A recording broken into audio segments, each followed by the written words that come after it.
आखिर टाइटैनिक सिर्फ कुछ ही घंटों में ही समुद्र की गहराइयों में गर्क-ए-आब क्यों हो गया? तकरीबन 3 सालों में तामीर होने वाला उस दौर का दुनिया में सबसे महंगा और सबसे बड़ा बहरी जहाज टाइटैनिक 10 अप्रैल 1912 में अपने सफर का आगाज करने के लिए बंदरगाह पर खड़ा था। ये वो दिन था जब अटलांटिक ओशन काफी ज्यादा पुरसकून था और समुद्री तूफान का भी काफी हद तक कोई खदशा नहीं था। टाइटैनिक में 1500 मुसाफिर भी सवार हो चुके थे और हजारों लाखों लोग टाइटैनिक के सफर का आगाज देखने के लिए इस जगह पर मौजूद थे। न ही मुसाफिरों को, न ही अलविदा करने वाले लाखों लोगों को और न ही टाइटैनिक के हमले को मालूम था कि ये जो जहाज कुछ ही देर में रवाना होने वाला है, उसको बनते वक्त 6 ऐसी गलतियां की गईं जो इस जहाज को एक भयानक हादसे का शिकार बनाने वाली हैं। नाजरीन, विलायती दुनिया में एक बार फिर खुशामदीद। और आज हम उस दौर के सबसे महंगे, लग्जरी से भरपूर और सबसे मजबूत टाइटैनिक जहाज की 6 ऐसी गलतियों के बारे में जानेंगे जो इसके इस हैबतनाक अंजाम की वजह बने। शायद अगर ये गलतियां ना होती तो टाइटैनिक की वजह शोहरत इसकी कामयाबी होती, ना कि इसका डूबना। आखिर ऐसी कौन सी 6 गलतियां थीं जिनका एहसास 40 साल तजर्बा रखने वाले टाइटैनिक के कैप्टन एडवर्ड स्मिथ को भी नहीं हुआ? कैप्टन के 40 साल एक्सपीरियंस को तो छोड़ें, ये गलतियां टाइटैनिक ऑपरेट करने वाली कंपनी व्हाइट स्टार लाइन, जिसको 107 शिप्स ऑपरेट करने का तजुर्बा था, इनको भी नहीं नजर आई।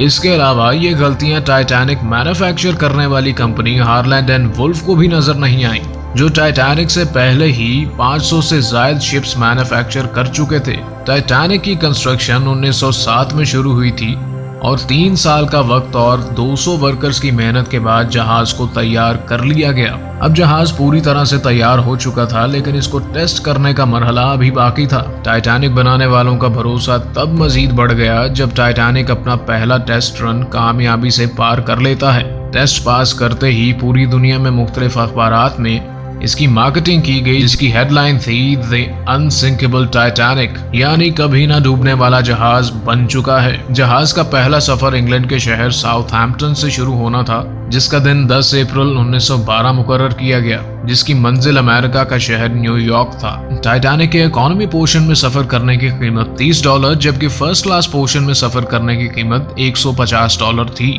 इस मार्केटिंग स्ट्रैटेजी के नतीजे में यकायक सारी टिकट्स बुक कर ली गई और आखिरकार वो दिन आ ही गया जब टाइटैनिक अपने पहले सफर का आगाज करने वाला था। तो बढ़ते हैं मिस्टेक नंबर 1 की तरफ। दोपहर के 12 बजे टाइटैनिक ने अपने पहले सफर का आगाज कर दिया था और साथ ही टाइटैनिक की गलतियां सामने आना शुरू हो गईं। कैप्टन स्मिथ को मालिकान की तरफ से डेडलाइन मिल चुकी थी कि किसी भी सूरत में 17 अप्रैल यानी सिर्फ 7 ही दिनों में न्यूयॉर्क पहुंचना है। इसी वजह से कैप्टन ने शुरू से ही जहाज की रफ्तार तेज रखी थी और यही थी टाइटैनिक की सबसे पहली गलती। कैप्टन को मालिकान की दी गई इंस्ट्रक्शंस और प्रेशर की वजह से न्यूयॉर्क जल्द से जल्द पहुंचना था। चूंकि ये टाइटैनिक का पहला सफर था और अगर वो न्यूयॉर्क टाइम से न पहुंचते तो यकीनन टाइटैनिक की रेपुटेशन को नुकसान होता। इनके कई ऑपरेटिंग प्रोसीजर्स होते हैं जिनमें स्पीड लिमिट भी इनके प्रोसीजर का पार्ट होता है और वो पार्ट टाइटैनिक के सफर के आगाज में ही वॉयलेट हो गया। मिस्टेक नंबर 2, टाइटैनिक फ्रांस और आयरलैंड में थोड़ी सी देर स्टॉप के अलावा पिछले 72 घंटों से मुसलसल न्यूयॉर्क की जानिब बढ़ता चला जा रहा था और अब टाइटैनिक को समुद्र में 3 दिन हो चुके थे। ये 14 अप्रैल 1912 की शाम थी। समुद्र पर हर तरफ खामोशी और धुंध छाई हुई थी, जिसकी वजह से विजिबिलिटी भी काफी कम हो चुकी थी। इस रात एक और बहरी जहाज जो टाइटैनिक से कुछ ही घंटे आगे था, इसके कैप्टन ने वायरलेस पर टाइटैनिक को समुद्र पर तैरती हुई चट्टानें यानी आइसबर्ग के बारे में भी वार्निंग दी थी और एक्सपर्ट्स का मानना है कि ये वार्निंग कम से कम 6 बार दी गई थी, लेकिन वायरलेस ऑपरेटर की कोताही की वजह से इंतहाई अहम वार्निंग इनसे मिस हो गई।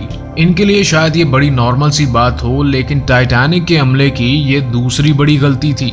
अगर इन वार्निंग्स को सीरियस लिया जाता तो आगे की सिचुएशन बिल्कुल फर्क होती। मिस्टेक नंबर 3, जहाज की स्पीड भी ज्यादा थी और इनसे बहुत इंपॉर्टेंट वार्निंग भी मिस हो चुकी थी। टाइटैनिक अब तेजी से इंतहाई बेखौफ अंदाज से आइसबर्ग की रेंज में बढ़ता चला जा रहा था, लेकिन अभी भी टाइटैनिक को हादसे से बचाया जा सकता था क्योंकि इसके पहरेदार अलर्ट थे जो किसी भी रुकावट या आइसबर्ग की इत्तला दूर से ही देखने पर कैप्टन को देने के लिए तैयार थे। कि दूर से देखने के लिए इनके पास एक और चीज नहीं थी और वो चीज थी दूरबीन। जी हाँ नाजरीन, दूरबीन जो बहरी जहाज पर लाजिम मौजूद होती है। पहरेदार तो अलर्ट थे, लेकिन वो आइसबर्ग को दूरबीन न होने की वजह से दूर से देख ही नहीं पाए, और ये थी टाइटैनिक की तीसरी बड़ी गलती। आइसबर्ग की खबर टाइटैनिक को उस वक्त मिली जब जहाज के पहरेदारों ने खबर दी कि जहाज के बिल्कुल सामने एक फुटबॉल फील्ड जितना आइसबर्ग है। लेकिन अब बहुत देर हो चुकी थी, क्योंकि टाइटैनिक आइसबर्ग के इंतहाई करीब आ चुका था। Mistake number 4।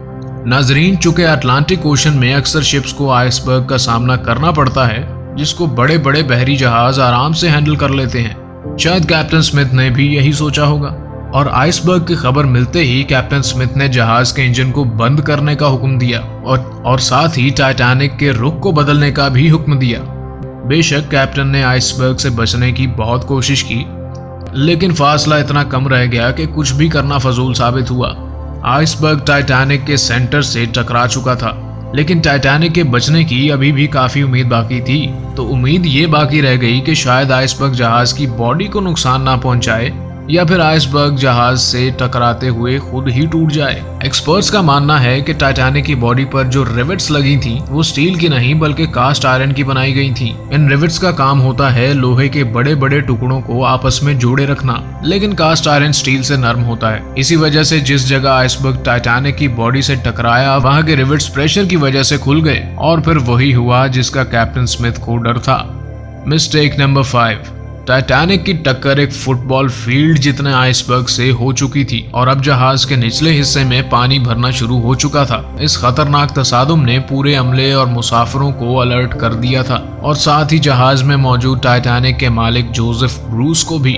बेशक टाइटैनिक में पानी भरना शुरू हो गया था, लेकिन अभी भी टाइटैनिक के बचने की उम्मीद बाकी थी, क्योंकि टाइटैनिक को ऐसे डिजाइन किया गया था कि अगर इसके 3 फ्लोर्स में पानी भर भी जाए तो फिर भी ये नहीं डूबेगा। लेकिन बदकिस्मती से जहाज के 3 फ्लोर्स को क्रॉस करके पानी अब 4थे फ्लोर तक जा पहुंचा था। टाइटैनिक आहिस्ता आहिस्ता समुद्र में डूबता जा रहा था। अब जहाज की फिक्र किए बगैर इसमें मौजूद मुसाफिरों की जान बचाने का वक्त आ चुका था। कैप्टन स्मिथ ने रेडियो पर इमरजेंसी अलर्ट जारी कर दिया। जब तक कोई मदद के लिए आता, तब तक मुसाफिरों को लाइफ बोट्स में शिफ्ट करने का प्लान किया गया। लेकिन इस मौके पर 5वीं गलती ने अपना काम दिखा दिया, और 5वीं गलती थी कि जहाज में टोटल 32 लाइफ बोट्स की जगह थी, लेकिन कुताही की वजह से सिर्फ 20 लाइफ बोट्स ही रखी गई। मुसाफिरों की तादाद 1500 और बोट्स सिर्फ 20। और अब बारी आती है मिस्टेक नंबर 6 की। हर तरफ अफरा तफरी का आलम था, और हर शख्स इन चंद गिनी चुनी कश्तियों में सवार होना चाहता था। 12:45 पर पहली इमरजेंसी कश्ती पानी में उतार दी गई, लेकिन यहाँ एक और गलती हो गई। इस हंगामी सूरत हाल में कश्तियों को पूरा भरे बगैर ही समुद्र में उतार दिया जाता था, जिसमें ज्यादातर फर्स्ट क्लास मुसाफिरों को तरजीह दी जाती थी। अब जहाज तेजी से समुद्र में डूबता जा रहा था। शॉर्ट सर्किट की वजह से टाइटैनिक की सारी रोशनियां भी बंद हो चुकी थी, और अगले ही लम्हे जहाज टूटकर 2 हिस्सों में तकसीम हो चुका था। यूं टाइटैनिक को समुद्र के अंदर मुकम्मल तौर पर डूबने के लिए 2 घंटे और 40 मिनट लगे, और इसी तरह 1500 लोग समुद्र के ठंडे पानी में डूबकर मर गए। नाजरीन, आपको एक और बात भी बताते चलें कि पानी का टेम्परेचर उस वक्त -2 डिग्री सेंटीग्रेड था। मतलब ये कि मुसाफिर इस ठंडे पानी में छलांग भी लगाते तो बचने की कोई उम्मीद नहीं थी, क्योंकि इंसान इतने कम टेम्परेचर में 30 मिनट से ज्यादा जिंदा नहीं रह सकता। कहा जाता है कि मरने वालों की तादाद 1500 से भी ज्यादा थी, क्योंकि जिन लोगों की जहाज के अमले से जान पहचान थी, उनमें से कई लोग जहाज में बगैर टिकट के सवार हुए थे। जिंदा बच जाने वालों में सबसे ज्यादा तादाद औरतों और बच्चों की थी। दूसरी जानिब कैप्टन स्मिथ का सारा वक्त लोगों की जान बचाने में लग रहा था, और ये आखिरी शख्स थे जिसने डूबते जहाज से छलांग लगाई थी। तो दोस्तों, अगर ये वीडियो आपको पसंद आई तो उम्मीद करते हैं कि आप इस वीडियो को लाइक और शेयर करेंगे, और ऐसी मजीद वीडियोस के लिए चैनल को सब्सक्राइब भी करेंगे। तो मिलते हैं अगली वीडियो में, तब तक के लिए अल्लाह हाफिज।